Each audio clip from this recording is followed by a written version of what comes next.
Hello students, Ms. Slyman here. In this set of videos we're going to be looking at the derivatives of trig functions. And all of this comes from we're looking at the integrals of trig functions, but it comes from our ideas of the derivatives. So I went ahead and filled in this chart using my formula booklet. And now we're going to think about the antiderivatives to find our integral.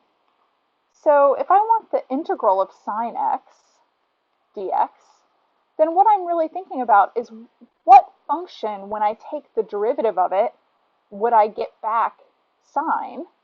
And that's going to be negative cosine of x. So if I took the derivative of this, I would get back my sine. So the antiderivative of sine is negative cosine. Secant squared, well, I'm thinking about what function has a derivative that's secant squared, and it's the one that I missed in my table up here. So if I look in my formula booklet, I can see that if my function is tan, its derivative is secant squared, so then the integral of secant squared is going to be tan. So integral secant squared x dx is my tan x plus c. All right, cos x cotan, I can see that aligns with cosecant. So I'm just going to say y dx, and that's cosecant x.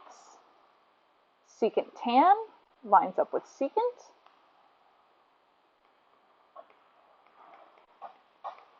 And cosecant squared lines up with negative cotan.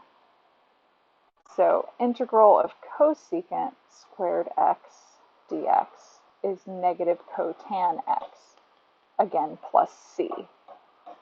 So all of these are in my formula booklet. If I scroll to my second page here, I can see that I've got, I can see actually they're not all in my formula booklet. Only sine and cosine are in my formula booklet. The other ones I would have to know by thinking about antiderivative. So they are in my formula booklet in this way, that I think about if I integrate these, I get these back.